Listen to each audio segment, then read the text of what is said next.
again. Yeah. Oh, here we go. Ladies and gentlemen, welcome to another wonderful episode of the Book Assignment Podcast.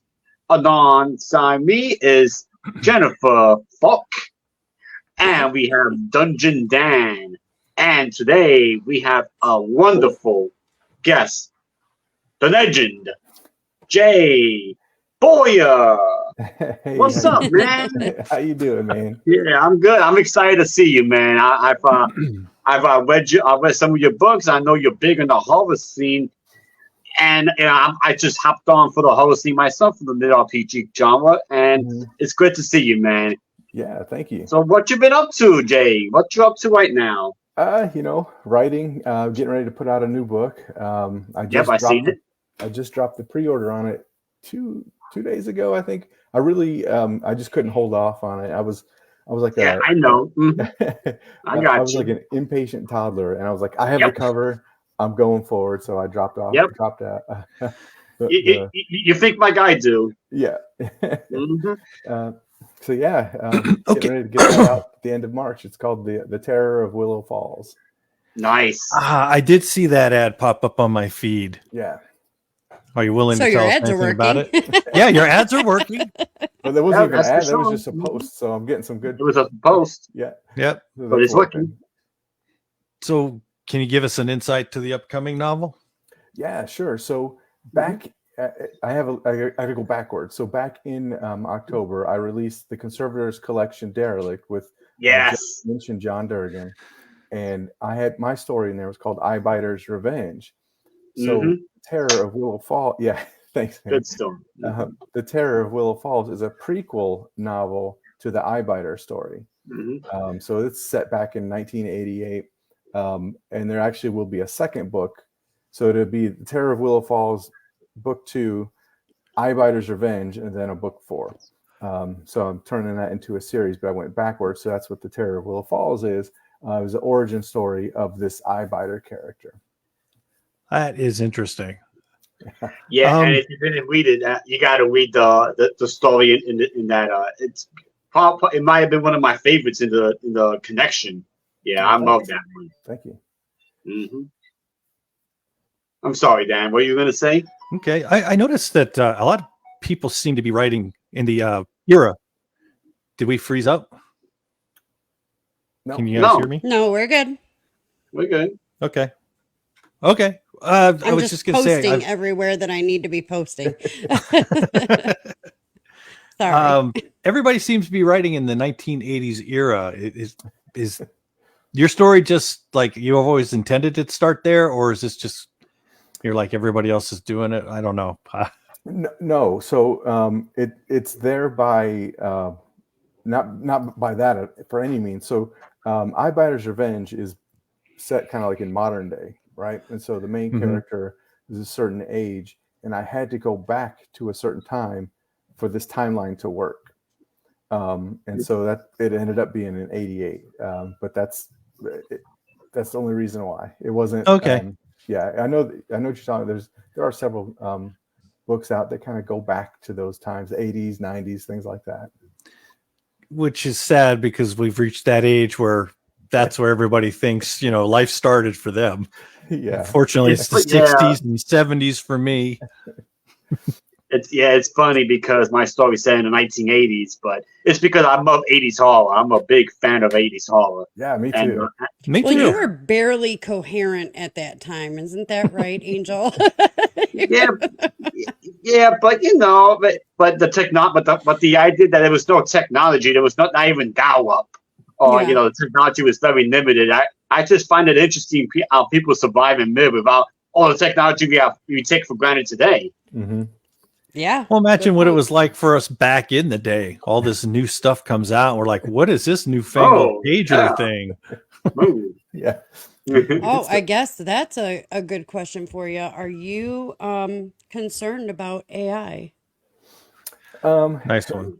Yes and no. Like, we're not going to be able to stop it. I'll start with that. Yeah. I mean, it's that genie's been unleashed, right? It's not going to go back, and we have to try to figure out how best to deal with it. I'm not too concerned about it, writing books or anything like that. It's not that good, and it may get that way at some point, but I do think readers are a little bit more discerning, and they know, they follow their favorite authors, and there may be some authors that will end up using it. I don't doubt that at all, and maybe even some that we know that would use it, but I'm not too worried about it. I know for artists, that's another story, with AI using their art. And I'm not down with that, but No. I don't know how, I don't know how we're going to stop it, but it's out there and we can't really put it back. Right. I there's think no in my stopping it. yeah. Go I ahead. think in my point of view is readers are going to see the books that are written by humans that are they put the heart and soul into it. I don't think readers are going to be that stupid. I think they're going to be able to realize what's written by AI and what's written by an actual human with the passion. Because the AI, they can write a story, but they can't put the passion into it like we can. Right. And AI will probably write cleaner sentences than what I will, and so they'll know clearly that's not something I did because it's Right. Right. Yeah, Too yeah, well put no, together. that's right. I agree. Yeah, you're not wrong. Now, cadaverous. That is. Did I even say that right? You did, yeah. Okay, good. Thank you. I get nervous, but so is that your most recent book that you have out right now? No. So that came out last April, I think it was. That is an And then I had awesome another one cover. come out not too long after that, and then the Conservators Collection. So it's almost a year old. And that book, I actually bought the cover before I wrote anything about I had no idea what the story was going to be. But I bought the cover first, and that inspired me to write the story that's inside of it. That is an amazing cover. Yeah. It is an Yeah. amazing cover. You obviously have an eye for art, but oh my God, I looked at that and I was like, oh God, I got to get that one. Yeah, you should. As much as you're not supposed to judge a book by its cover, I did, Everybody and I'm does. excited. Everybody does. I did too, in a Yeah. good way. I Yeah. did, and I bought it, and I enjoyed it. Yeah. Ooh. And it's the same artist that did the cover for my Hanging Corpses collection. See, that's the other cover that catches my eye every time I'm book shopping.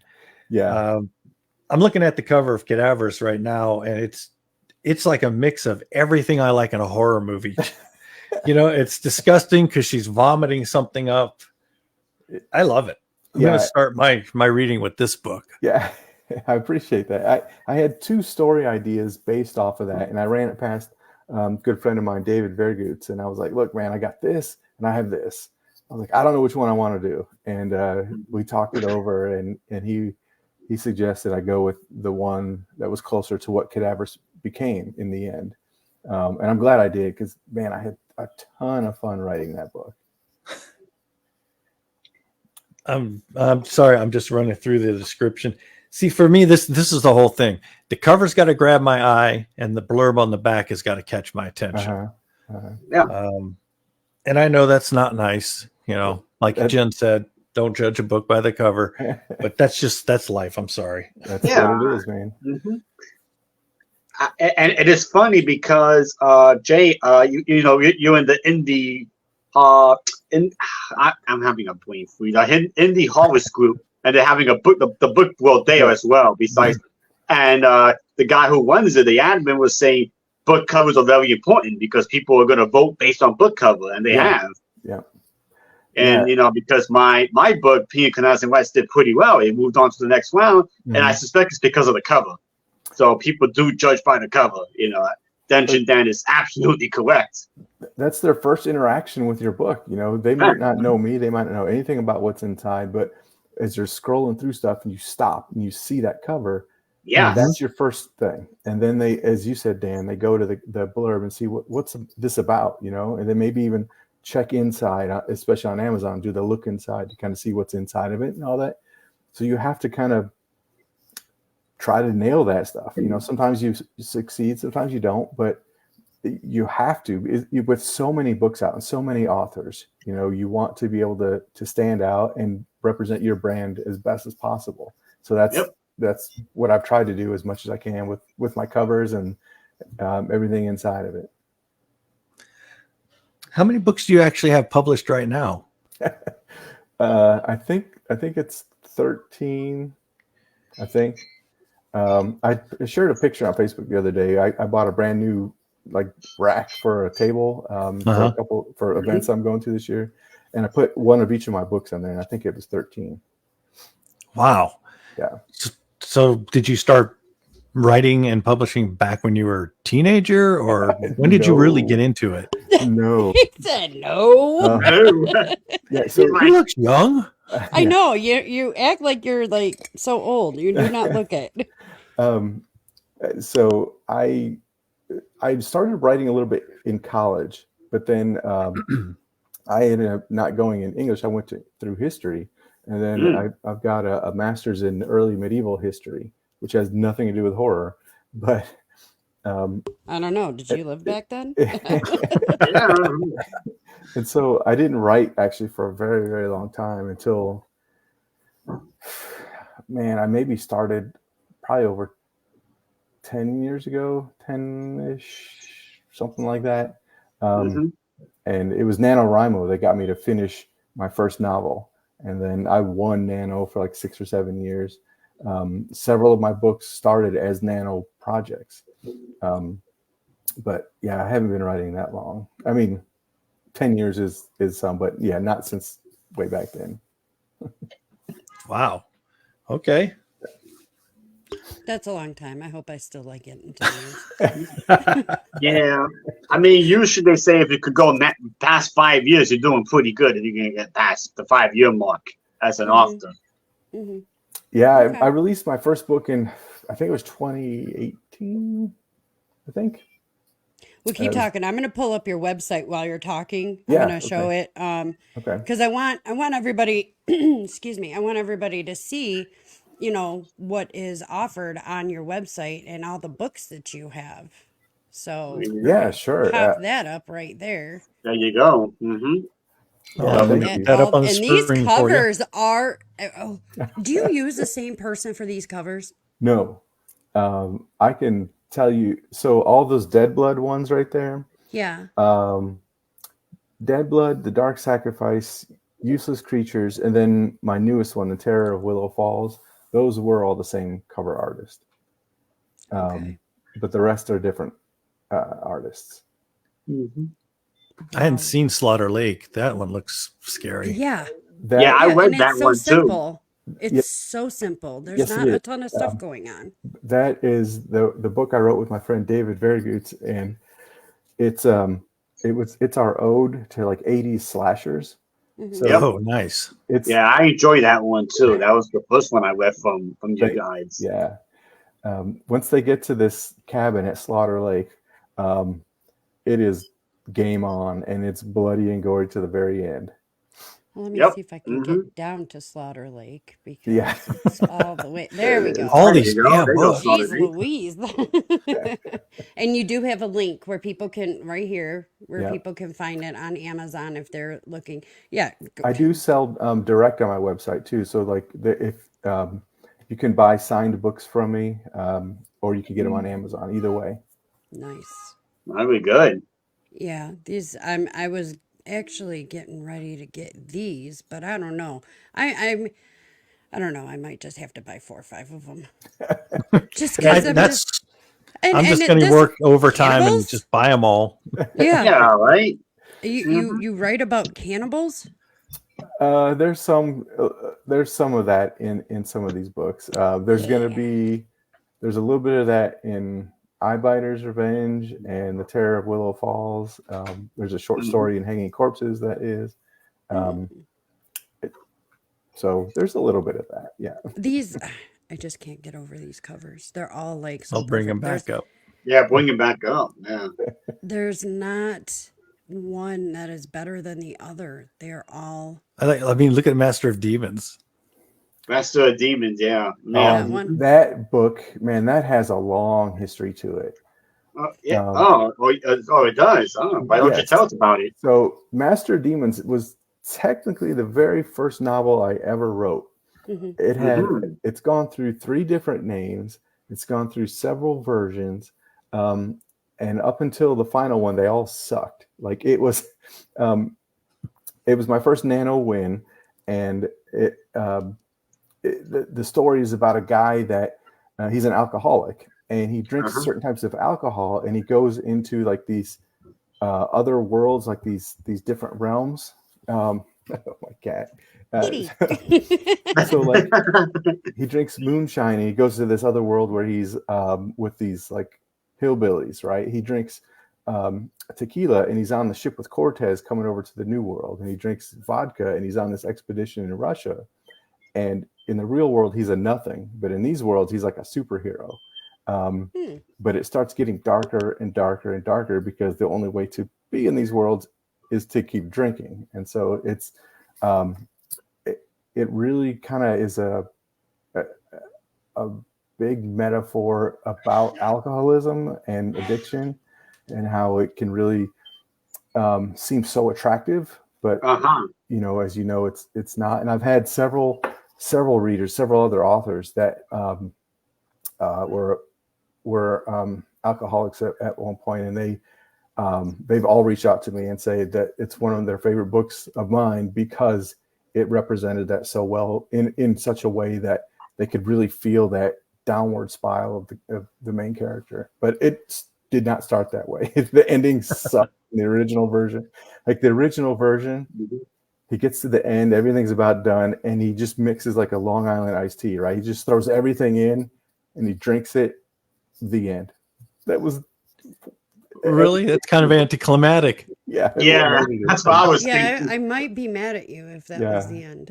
So it took a while to get it right, but I finally did, and readers have responded well to that. That's good. That's a a good very story. creative. Yeah, that's a very creative way for like a current social issue. I mean, let's be honest, it's been there for eons, but you know, alcoholism has been a problem. Yeah, but who would have thought you drink one right. type of liquor and you take one type of trip, you know? Right. Right. Yeah, it's just That's it's brilliant. such a creative way to kind of like, yeah, we see the glamour of it, but you know, it's not what you want in life. Right. So You think I it love is, it. but it's certainly not. Yeah. Yeah. Yeah. You get the eye opener when you can step away from it. Mm-hmm. That's me.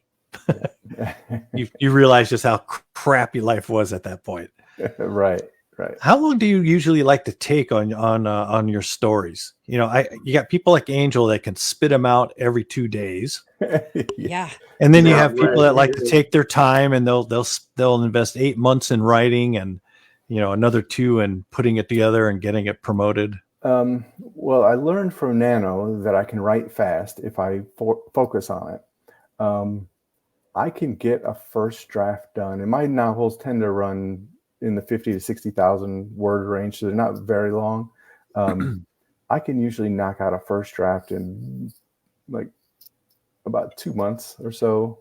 So like Willow Falls, for example, I started writing that in like late October, and it's coming out here at the end of March. So that's a quick turnaround. Yeah, and along the way, as I was writing it, I had 4 really brave readers that were reading first drafts of sections of the book, so that it was like, you know, the stuff nobody sees. Well, they got to see it along the way to kind of guide me to make sure that I was doing the right things and it was working for them.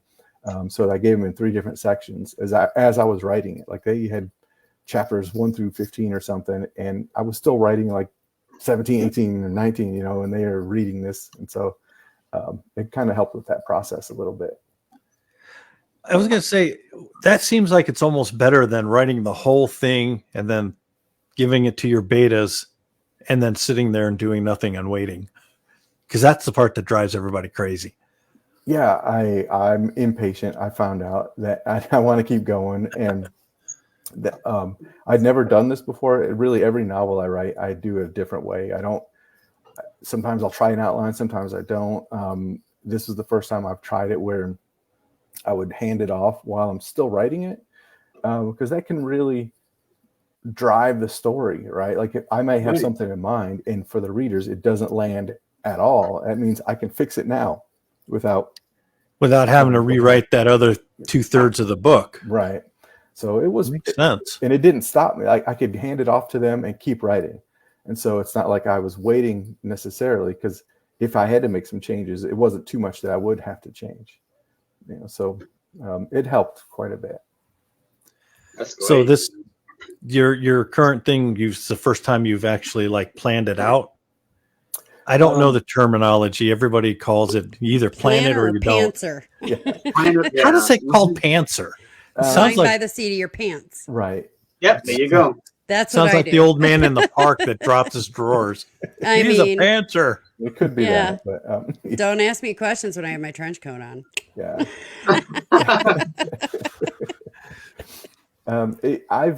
I've done some novels like Dream Wraith, for example. It was one that I did a pretty heavy outline up front, and I followed it fairly closely. But in general, I don't tend to do full outlines like that. I'll do very loose ones. So I did that with this one, with Willow Falls. It was just kind of a loose outline, and then I followed it pretty good. And then, but this was the first time I'd had readers involved that early in the process. So do you find it more satisfying to have an outline, like a very staunch No. schedule of how things are going to be, or you find it more difficult? Yeah, it's really tough for me. I rather kind of write down concepts and themes. Yeah. My head kind of works in that way. It's not like point A to B to C to D. It's more of just like this concept, and I want to start here, and I want it Bullet to go points. here, and how do I Yeah. get there? Mhm. So it's a loose outline, just as different points I want to hit, and sometimes I'll try to follow like an outline, but it's still kind of done my way, if that makes sense. Yeah. It's similar to what I do. Yeah, I can do outline something news, and then I just go wild. Yeah, Yeah. yeah. I don't know how anybody can. I cannot plan out a dang thing. I'm lucky if I can plan out when I'm leaving for work in the day. I feel you don't. there. I am a fly by the seat of my pants girl all the way. I just can't. I think You're most the of us pantser. are, to be Yeah. I'm the honest. pantser. My books are written however it comes into my head at the time. Like I'm living it right then and there. I can't. I would like to try it one day. see how it works. So, what made you decide for that one particular book? What made you decide to outline it so meticulously and follow it? Because I with every book, I'm always seeking a way to do better and to do my process better and to improve on what I did before, and listen to some feedback from some of the reviews, especially some of the negative reviews. Is not the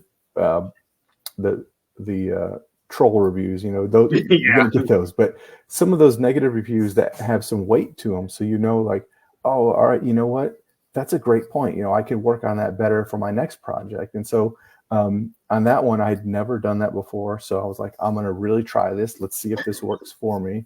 And it was okay, but I don't feel comfortable doing that normally. Just it's too strict for me. Right. And I like to have some leeway in what I write. Did you see a change in like book sales or anything? Was the one that you followed the outline for, was that sold more than the other No, ones? it kind of released the crickets. So Ouch.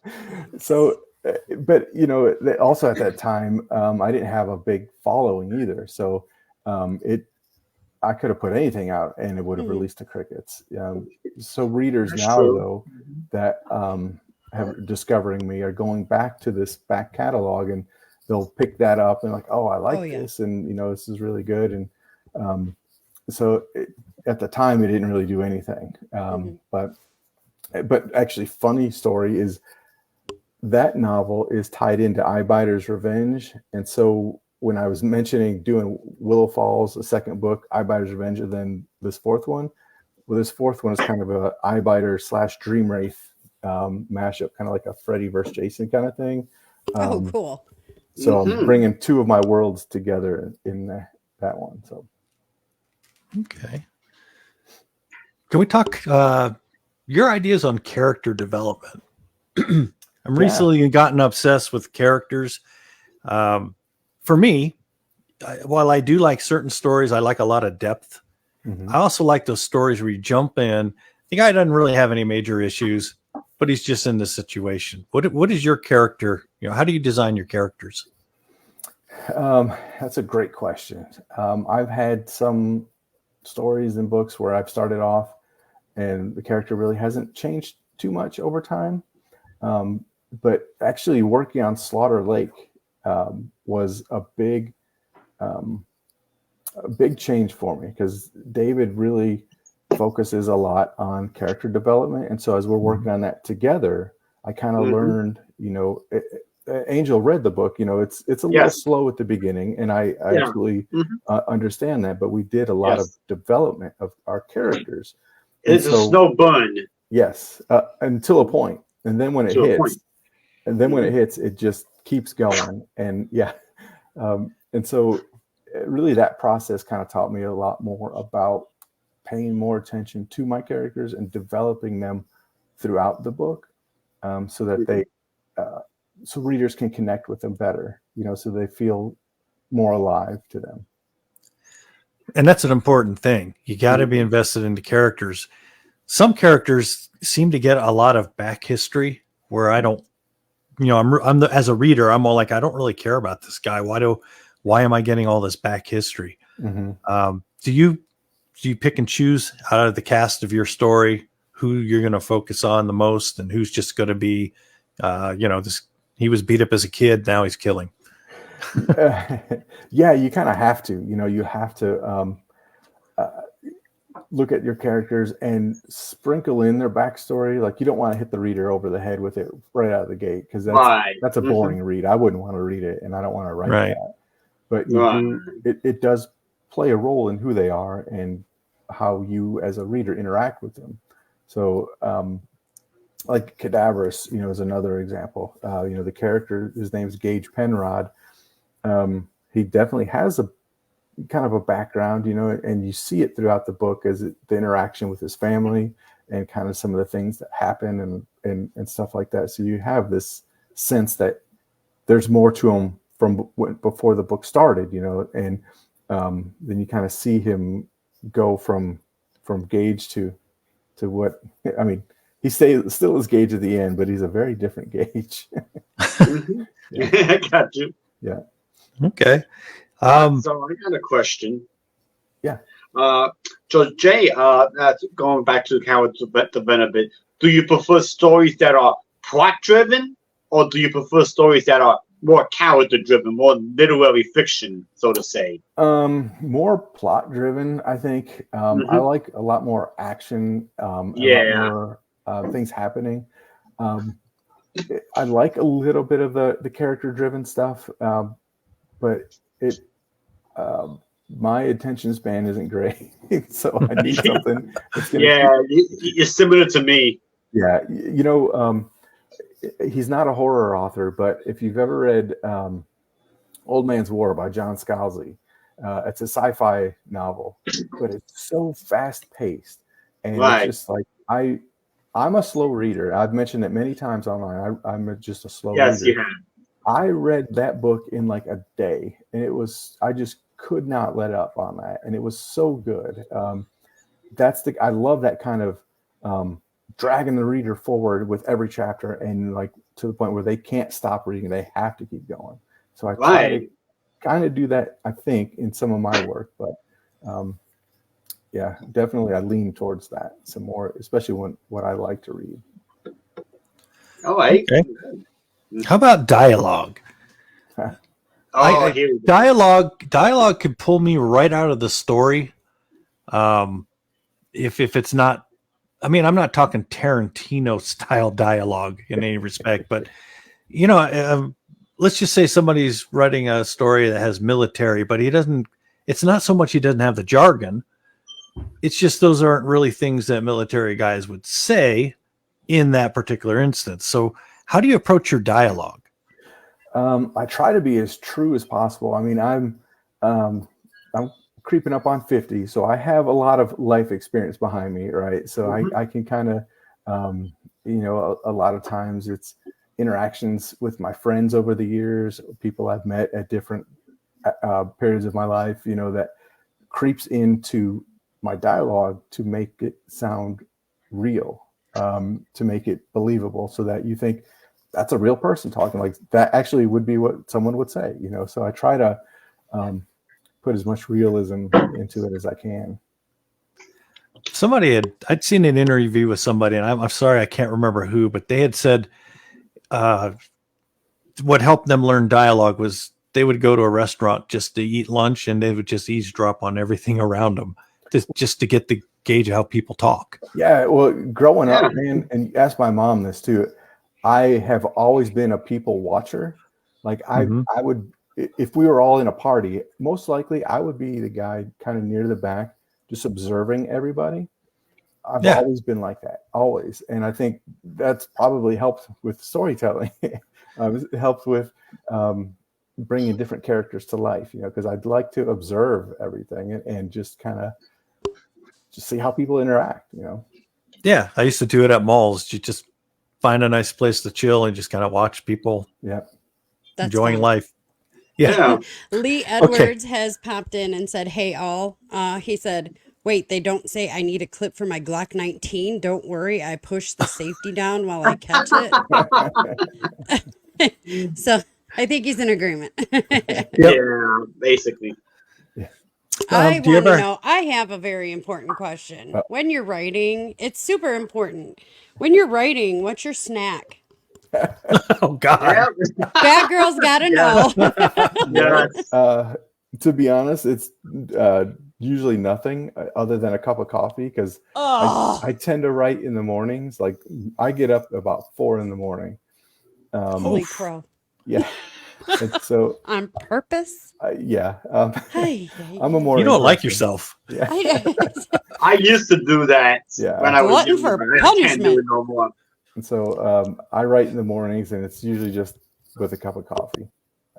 Yeah. Okay, so coffee beans. Yeah, I used to be like that, Jay. I used to work. They're not as sweet as jelly beans. No. I used to get up at 4 a.m. sometimes, but not anymore. I get up at 6 a.m. sometimes, or 7. Lee said, "Yes, thank you, Jay. Coffee and dehydration while writing is key." Absolutely. Got to get that delirium going. Jay, so I got another question. When you're writing, what's your favorite kind of music to hear, or do you like writing in silence? It depends. Primarily, it's silence. I don't like to get distracted, but I have written to music before, and usually it's instrumental. Because a lot of times music with lyrics, I'll either start like kind of humming along with it or not paying attention when I'm writing. But often it's like on Spotify, I pull up like some like dark instrumentals or something like that. Some like darker classical music or something like that. But usually silence though. I cannot listen to anything. I used to be able to carry on 15 different things at once. Back in the Navy, you're on the bridge, you're listening to this, you're looking at that. I can't do it anymore. If I listen to music, then I get wrapped up in the music and I don't get anything done. Exactly. So I have to just stop. Yeah. Lee, that's Lee. So it's funny stories. I actually mentioned the Golden Girls in the Terror of Willow Falls. So there's that. See, now I like listening to 80s, 90s, 2000s hip hop, rap, rock, a little bit of everything. Yeah. And sometimes I can't. It just depends on my mood. If I'm irritated, I need silence, and I probably won't write because it reflects in my writing that I'm annoyed and I end up killing people off. I was gonna say, Jen, I've read some of your books. You can tell when you're pissed. Yeah, people die. Yeah, people pay for it. It happens. Don't that's true. Out of your book collection, are there any that are like just a compilation of short stories? Yeah. So Hanging Corpses is my short story collection. It's gotten a lot of traction for me, primarily because that cover. A lot of readers discovered me from that book, and I'm very thankful for that. So that, and then the Conservators collection, Derelict. It's not short stories; they're more novellas. So each one of us wrote a novella, and based on the theme of derelict or abandonment. And so we came up with the different stories for that. Well, that leads me into the main question. What's your view on short story, novella, and full-on novel? Is there any one that you enjoy more than the other? I used to write a lot of short stories. I used to really enjoy doing those. But not many people were going to read them, because they weren't going anywhere. And I do enjoy, probably between the novella and novel length, I tend to not write very long. Like I said earlier, most of my novels are 50 to 60,000 words, so they tend to be on the shorter side. I just tend to write short in general. And so the novella to novel I like it because you get enough character depth in that to make the investment worth it, but with a short story, you can have a lot of fun with it in a very short amount of time. But I think I kind of like that middle ground. And novella, short novel length is kind of my thing. Have you ever had issues with the short story on, you're trying to put enough information in, or pacing? Pacing is always one that killed me. For writing a short story is not easy. It sounds like it, but I found it harder than writing a long story. Yes. Yeah. Well, starting with short stories and going to the longer stuff, I did a lot of flash fiction, 1,000-word stories, 1,500-word stories, and then short stories. And for me, I found I can bring you in as a reader fairly quickly on those. And I tend to write a lot of my short stories in the first person, because that immediately brings you in as a reader, like right when you're saying I this, like you're automatically there, Right. And so those are a lot quicker paced for me, but it actually took me some time to go from the shorter to the longer pieces. Okay. So have you had a short story subject that you wrote that everybody's like, you need to make that longer, there's more, and you're like, I don't know where that is? Well, yes, actually. So Dead Blood, my 3-book series, and those are still short. They're about 40,000 words a piece, but that started off as a short story that I did in a writer's workshop in 2020, a horror writer's workshop. And the concept was having a vampire in a zombie apocalypse. Because the workshop was on that week. It was about tropes, and it had to do a story about a vampire, a zombie, or a werewolf. And I didn't want to do anything in werewolf. And I originally had a demon in a zombie apocalypse concept going, because if they're all dead, you can't eat souls, kind of thing. Right.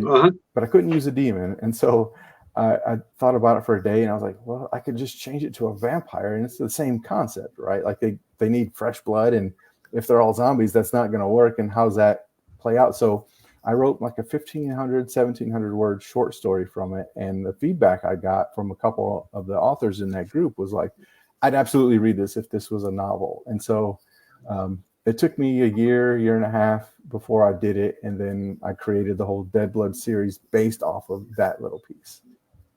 Okay. This question is from Lee. He said, do you like doing a slow burn book?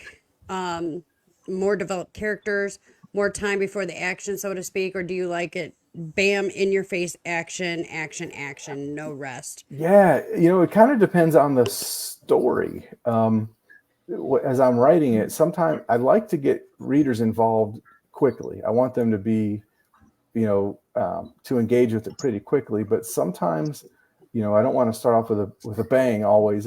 It takes a little bit to get them into the, invested in that character, to care about whatever that bang is.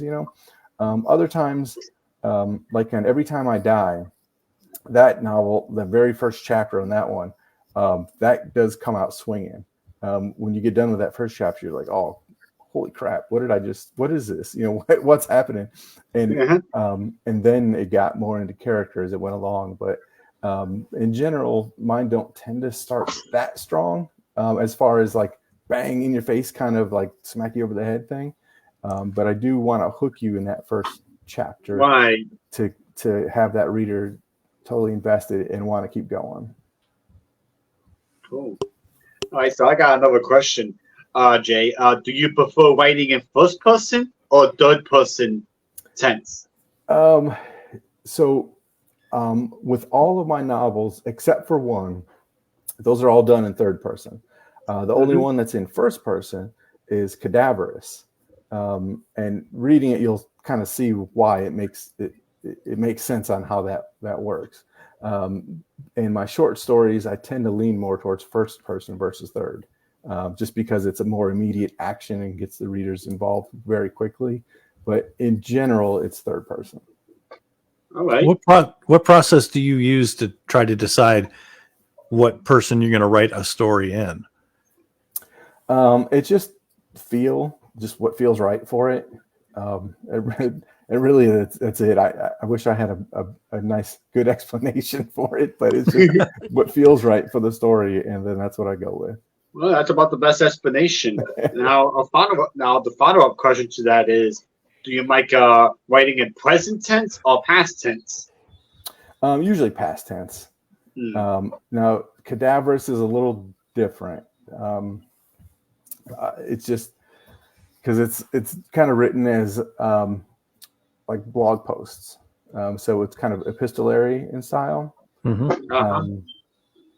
So that one's a little different because he's kind of writing from a point of view of he's in the future, kind of writing about stuff that's happened. I've had several people on that one because there's an introduction and like a conclusion to that book, or maybe an afterword. I can't remember what it's titled. Those are actually part of the book. It's not a introduction you skip through. Those are actually part of the whole book. So it helps you understand it in a different way. See, that's what I find a lot of books lately have been doing is doing, the introduction is part of the story and you do need to read it. And then there might be an epilogue or an afterword or what have you, where it tells you kind of like how things ended up going or either way. You used to get away with not having to read those, and now it's like necessary, or you're going to miss some serious information. Yeah.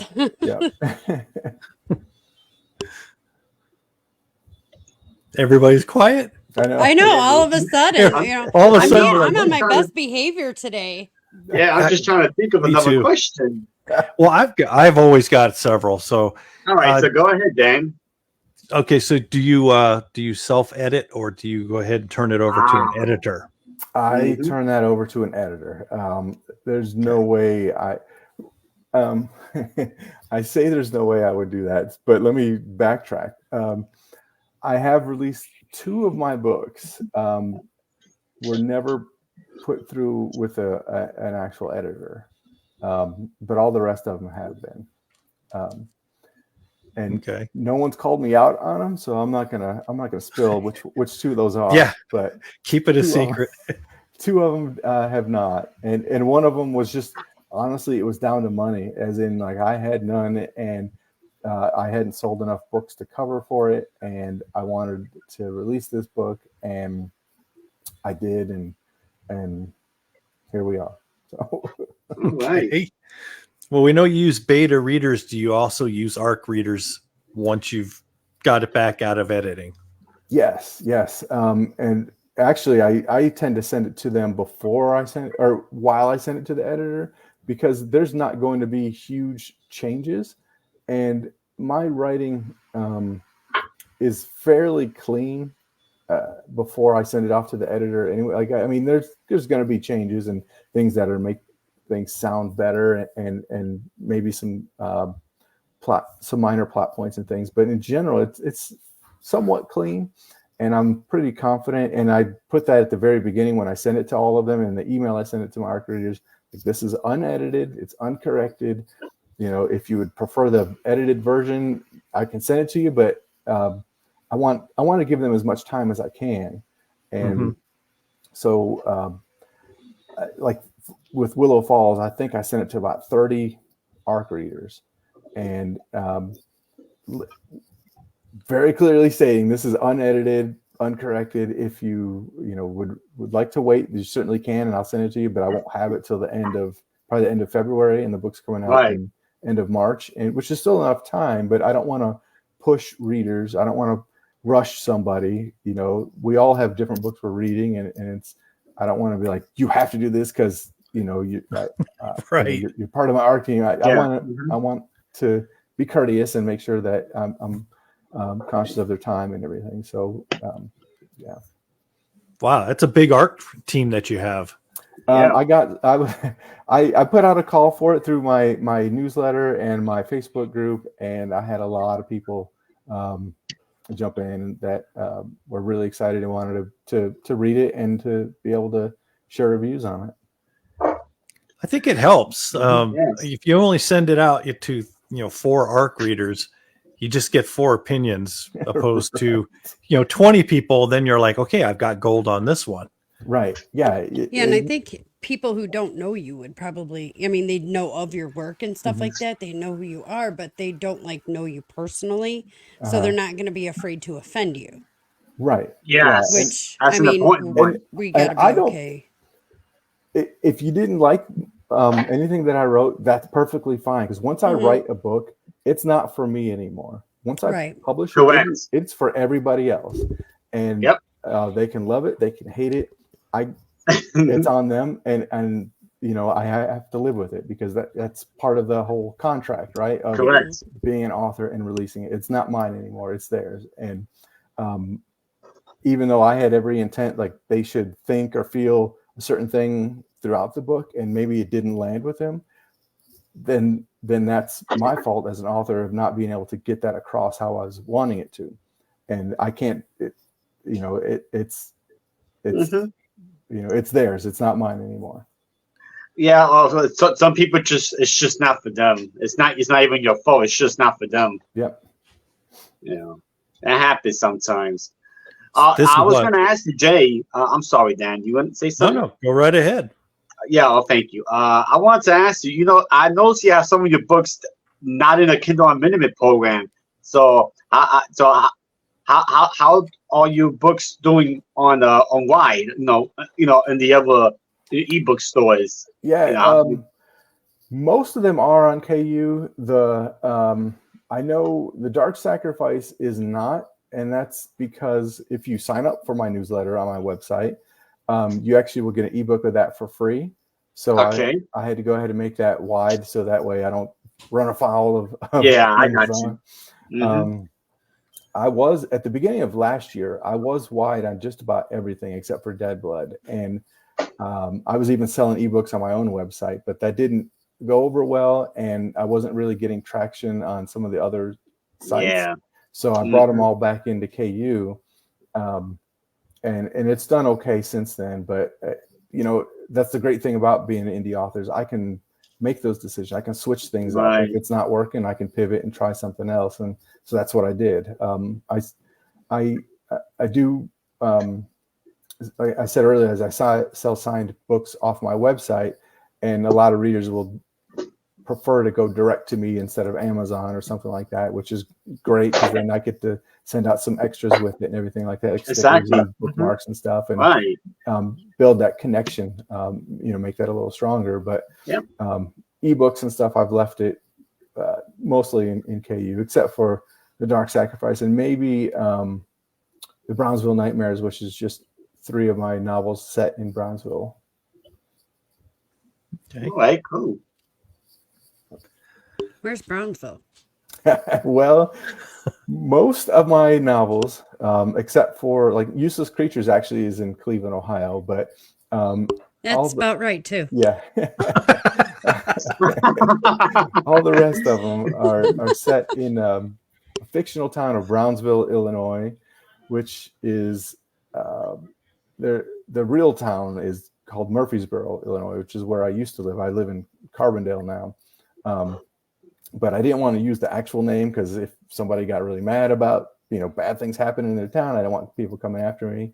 But it used to be called Brownsville way in the 1800s, and it burned down, and they moved a little further east, and it became Murfreesboro. And I was like, perfect.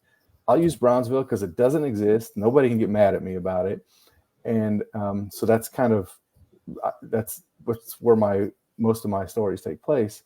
I've since found out that there actually is a Brownsville, Illinois, in some little tiny town to the east of here, north and east. Oh. But there's, like maybe 200 people or something. But yeah, so Brownsville is my terrible town. You don't ever want to visit there. Bad things happen all the time. Nobody's safe. Yes. What's funny is when you were just explaining the Brownsville thing, I remember seeing something on some show about a town that burns down, and then instead of rebuilding on top of it, they moved it and rebuilt it under a different name, and there's some kind of curse or something. You know how these shows can be, but yeah. The whole time you were talking, I was just like, what show is that? It sounds familiar. Yeah, there's a legend in Murfreesboro anyway, like a kind of a Bigfoot legend. The thing's called the Big Muddy Monster. So they really kind of tout that up over there, but that's why they moved. Yeah, East Coast is very Bigfooty. Yeah, everybody is Bigfoot. Even in Ohio, it was all Bigfoot. You know, we have the Ohio caverns, and we have a cave system down southern Ohio. Right. Yeah, there's always something. And if you drink Southern Comfort, you'll go on a trip with Bigfoot if you live in those states. You know what? I've had worse. The moonshine. I really believe it does take you places. I wrote a whole book about that. Might not be far from the truth. We're down to about 5 minutes. Is there anything we haven't covered that you'd like to bring up, Jay? Gosh, I don't know. You guys have hit on a lot of different things, which is pretty cool. We're curious. The opportunity to kind of share a little bit more about my stuff and my work and kind of my background and stuff like that. I guess the only other thing I want to ask you is, how many more books do you have in your brain? Or is that even worth asking? No. So yeah. So after. So Willow Falls, the Terror of Willow Falls is coming out. I've actually started plotting the sequel to that, and I'm not sure what I'm going to call it yet, but I kind of already started planning the second one. So that's probably going to that and my one book co-written with David, who I wrote Slaughter Lake with. We're writing a book called Big Fucking Spider. Awesome. Yeah. That is, we both just wanted to write a creature feature type horror. We've never done that, and we just thought it would be fun. And so that's what it I mean, when you ask what's the book about, a big spider, like a big fucking spider. Yeah. Title says it all. Yes, it does. So we actually had to push back the release date because originally it should have come out this past Tuesday. But we have to push it back. We're going looking at a summer release on that one. So that will probably be the next, after Willow Falls, that'll probably be the next book. And then after that one will probably be the second Willow Falls one. And some other projects I've got going on. So I'm always kind of trying to stay a couple steps ahead. So I kind of know where I want to go and right. Share it with my readers of like, hey, this is coming up next, and try to kind of gauge their interest. And because releasing the crickets like I've done before is no fun. I want to write something that people want to read. So I think it happens to all of us when we first release. Yeah. Yeah. I wanted to ask you, do you have J Bauer merch on your website and stuff that people can get? I sure do. Yeah. There's t-shirts, hats. There's all kinds of stuff on there. So yeah, you can. There's even a cadaverous t-shirt. So Cadaverous is the name of Mm. the band in the book. It's a Mhm. metal band, and so I even mentioned in the book how they got these T-shirts for the band. And so I was like, how cool would it be to have actual matching T-shirts on the website? So I do have some Cadaverous Definitely. on the website too, and Awesome. and some. Well, with your book covers, you should have a whole line of T-shirts. Yeah. Well, you got to be careful sometimes. Some of you have to get it. That artist has to give you the license to do that. That's true. So, Mhm. and actually with Hanging Corpses and Cadaverous, I can. That artist was super cool about being able to do it. The other ones I hadn't really asked about, so I haven't done much with that. But and I there's think even there's a limit to how much you can sell, I believe, per cover, if I'm correct. I'm not sure. Each artist is different in how they license their work out, and I get it. And, I understand it, but I haven't really pursued it as far as covers go. So I've kind of done some different designs. Like my logo, Cadaverous, support indie horror. I've got 2 or 3 different designs about that. So. Oh, that's what's up. Outstanding. All right. All right. So we're about 4 minutes away from the end of the hour. So as we might to end the show, we might to ask, where can we find each other on Amazon? So let's start with ladies first. Jen, where can we find you? You can find me here on, well, not here, because, Facebook. This is StreamYard, but I'm on Facebook, JL Folk Author. You can go to my website, jlfolkauthor.com. And, oh gosh, I'm on pretty much everything. Instagram. I don't think I'm on Twitter, but I don't think anybody uses Twitter or X anymore. Yeah, not really. At least.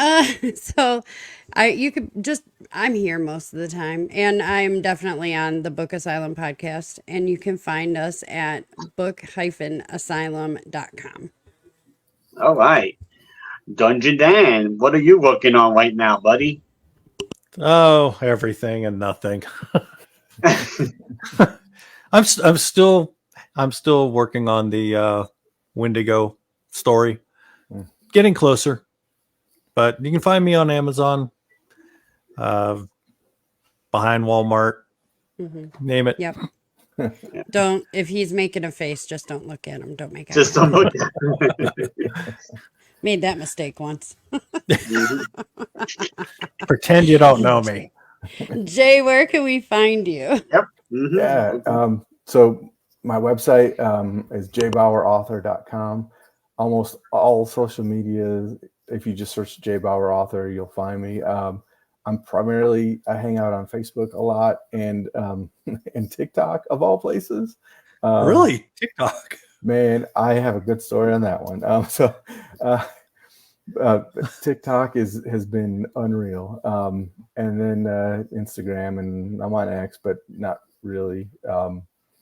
But Facebook and TikTok are the 2 places you're going to find me the most. Cool. Outstanding. Awesome. Angel, where can we find you, buddy? Yeah, obviously you can find me every Saturday here on the Book Asylum with these wonderful people.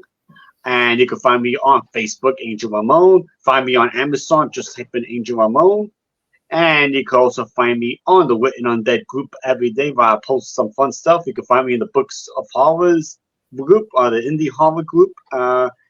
And right now I'm working on a new series about Kenneth Frogs and all that. And the final book of this bad boy, the final book comes out March the 1st, book 4. And I hope to have paperbacks coming very soon. I'm going to be working on formatting that this week. Nice. Outstanding. Mm-hmm. All right. Got a Anybody whole got group anything of smarty else? pantses. Yeah. Jay, we really appreciate you coming on the show this week. Yeah, thanks for having me. Yeah, Oh, it's been a absolutely. great Yeah, guest, wonderful, full man. of info. Yeah, you got a lot of good information, and your book Yeah. covers. I'm still dying over your book covers. Oh my gosh, Yeah, they just a are wonderful gorgeous. time. Awesome. So I mean, We might be bugging you for your artist names. I'm more than happy to share. That's good. Well, All as right. always, we appreciate everybody watching us this week. And Jay, thank you for being here. So until next week we have London Blue coming up. We also, if you did miss us, we also have a YouTube page. Like and subscribe us, or YouTube channel. Like and subscribe us on YouTube, and go and check out all of our older episodes, or yeah, I don't know Yes. what the heck you would call them. Train wrecks. Take your pick. Yeah, that's what I would call them. We have a bunch of other videos up. So thank you as always for showing up and being here. And to our comment ninja today, who was Lee Edwards, thank you so much, sir. Mm-hmm. And you guys all have a great rest of your weekend. Bye. All right, guys, take it easy.